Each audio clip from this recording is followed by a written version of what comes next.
Ouais, dis-moi, tu me parlais de logiciel de guidage, mais toi tu prends plutôt Google Maps ou Waze?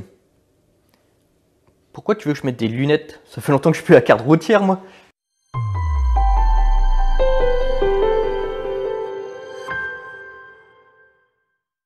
Bonjour à tous, c'est Guillaume, bienvenue sur Astronaute, ça me fait plaisir de vous retrouver aujourd'hui pour cette nouvelle vidéo. Ceux qui me suivent depuis longtemps savent que moi je privilégie surtout l'autoguidage au diviseur optique et non pas aux lunettes. C'est pour ça que j'ai fait un petit peu l'impasse sur toutes les notions qu'il faut connaître sur les lunettes guides. Mais on va rattraper ce manque par cette vidéo. Aujourd'hui, on va essayer de voir comment on fait pour choisir une lunette guide. Il y a plusieurs notions importantes et on va encore parler de l'échantillonnage. Oui, encore. Oui, l'échantillonnage est probablement l'une des notions les plus importantes en astrophotographie. Je connais pas ce mot-là. À connaître. Et que ce soit en astrophotographie sur le système imageur principal ou comme ici on va le voir sur les systèmes d'autoguidage. Alors petit moment pub, le fait d'avoir le magasin Univers Astro me met à portée quand même du matériel que je peux vous présenter. Ici on va retrouver la télescope service, donc c'est une 60 mm. On va trouver la petite, alors ici ça c'est super, c'est la petite Askar 32 mm f4. Ici, une lunette que j'ai commercialisée, c'est une petite APO, donc c'est une 40 mm de diamètre f3.3, c'est vraiment sympa. Et on va retrouver le classique chercheur de 50 mm.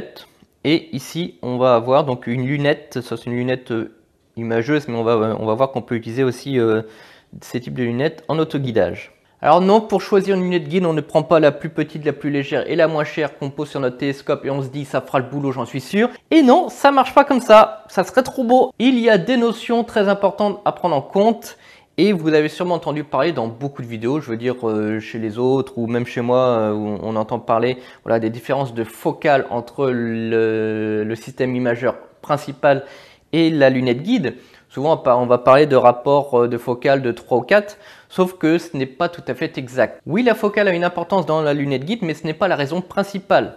En fait, on va parler d'échantillonnage et de rapport d'échantillonnage entre notre imageur principal et notre système d'autoguidage. Avant de rentrer dans le vif du sujet et sortir la petite calculatrice pour vous expliquer comment on calcule la focale par rapport aux pixels de l'autoguideur, on va parler surtout de l'avantage qu'on a à guider avec une lunette guide, c'est-à-dire un diviseur optique, ça coûte pas extrêmement cher, il y en a pour une centaine d'euros. La moindre lunette guide ici sur la Skar F4, la 32, on est déjà au-dessus, on doit être à 120 euros.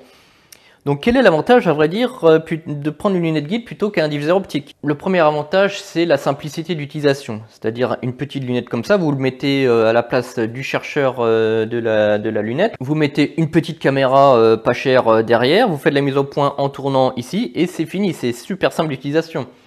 Le diviseur optique, lui, il va falloir qu'on calcule vraiment à quel endroit on le place devant l'imageur principal pour qu'on puisse avoir la mise au point entre la caméra de guidage et la caméra imageuse en même temps. Il y a des choses à respecter comme ça.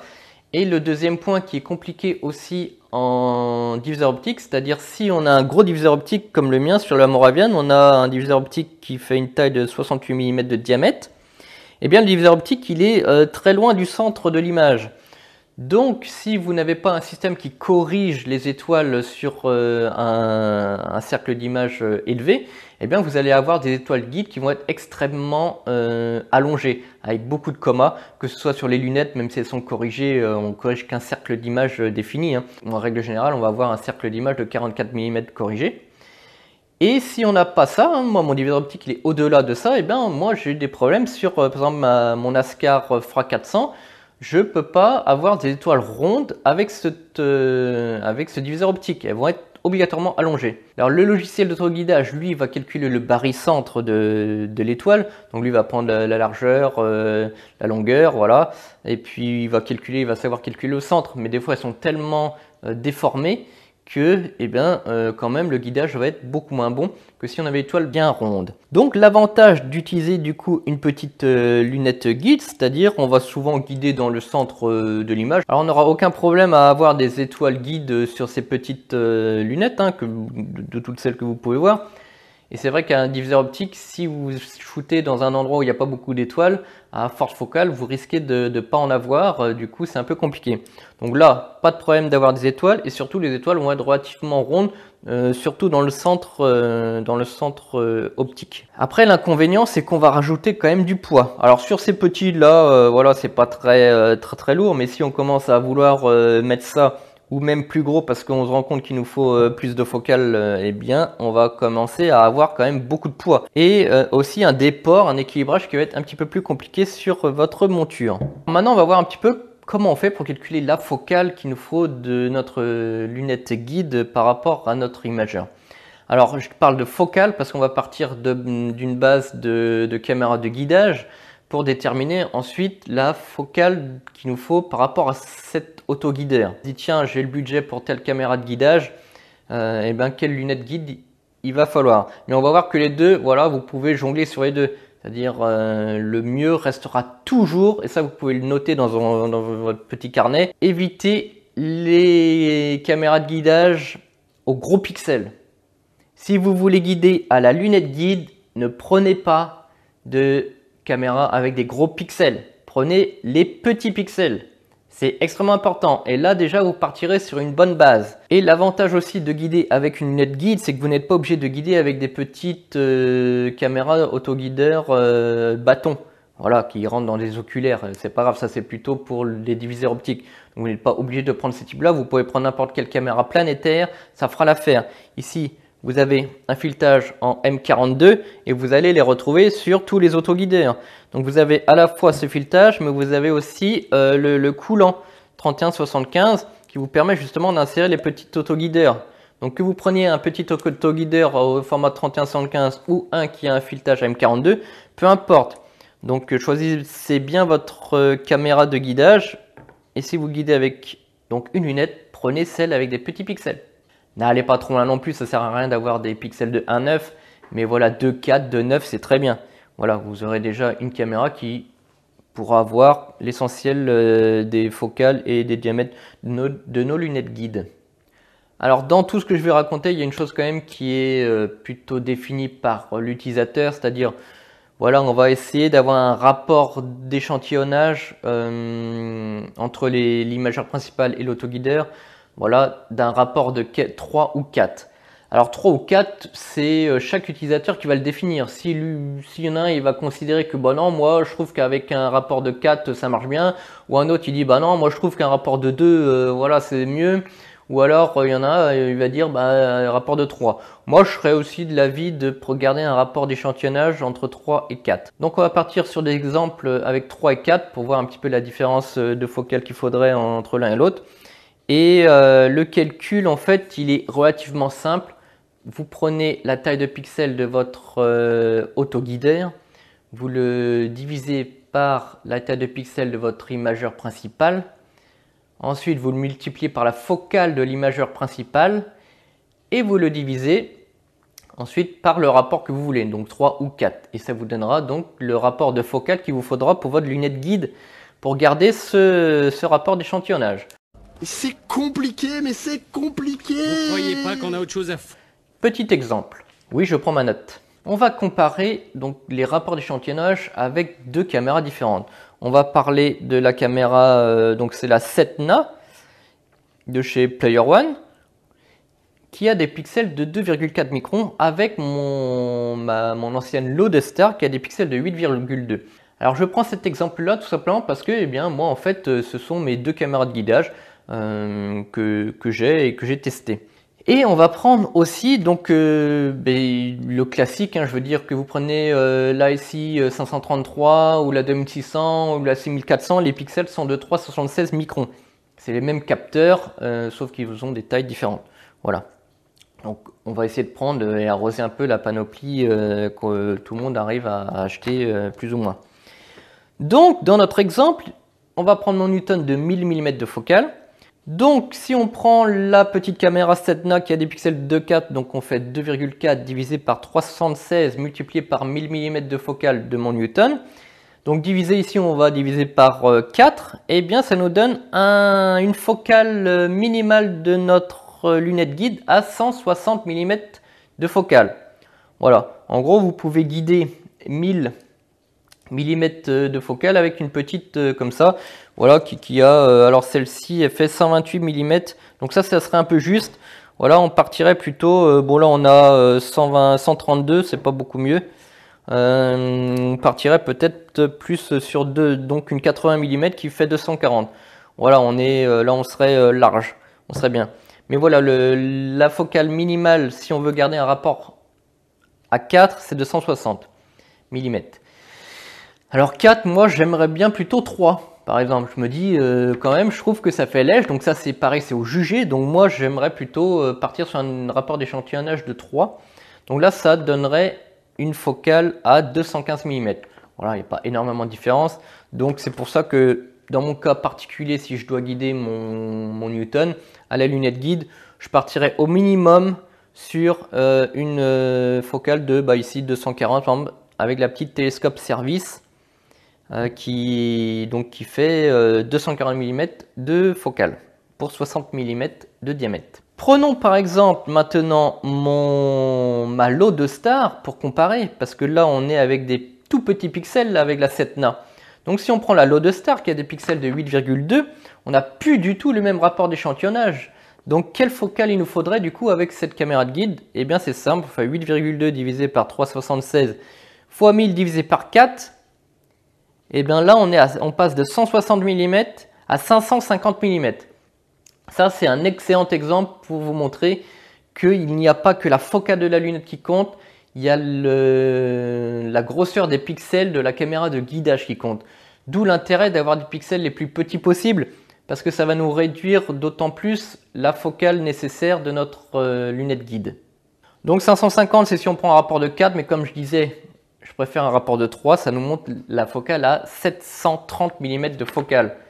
C'est quand même énorme. Là, on n'est plus sur une petite lunette, hein, c'est quand même 730 mm de focale.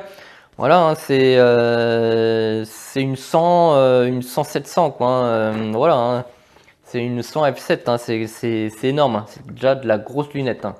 Alors dans ce que je pouvais penser par rapport à ces échantillonnages, hein, c'est les conseils d'ailleurs que je donne quand on me demande sur le magasin Univers Astro, c'est toujours calculer un rapport d'échantillonnage. Mais je voulais savoir ce que je disais n'était pas non plus des bêtises. Est-ce que d'autres pensaient comme moi qu'il ne faut pas penser qu'à la focale, il faut penser à l'échantillonnage? Parce qu'il y a une autre chose qui rentre en jeu dedans, c'est le pouvoir séparateur de la lunette. Mais en y réfléchissant bien, je pense que c'est pas un paramètre essentiel dans le calcul. Donc c'est pour ça que moi je l'ai écarté, mais je voulais savoir un petit peu si quelqu'un avait eu la même réflexion que moi. Et j'ai trouvé justement un site internet, je crois que c'est SLA Astronomie. Alors je vous mets le lien en description, vous allez voir, vous allez retrouver exactement les mêmes calculs. Parce que du coup je me suis inspiré de ces calculs-là pour vous présenter ce rapport d'échantillonnage.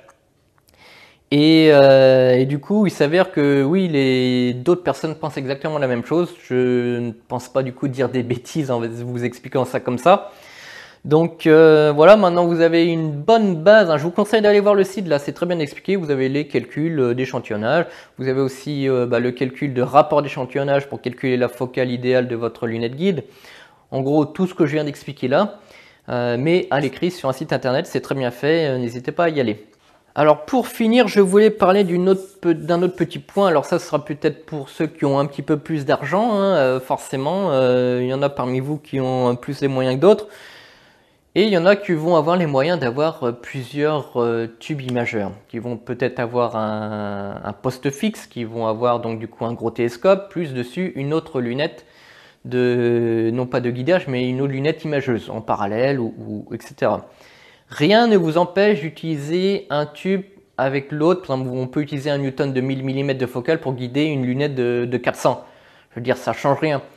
Le but étant d'avoir une lunette guide. Si les rapports d'échantillonnage sont corrects entre les deux imageurs principales, si vous avez deux caméras imageuses, voilà, vous pouvez guider l'un avec l'autre. Ça n'empêche pas d'utiliser une grosse lunette ou un gros Newton ou n'importe quoi tant que vous avez un rapport d'échantillonnage correct et que vous avez forcément une étoile guide dans le champ.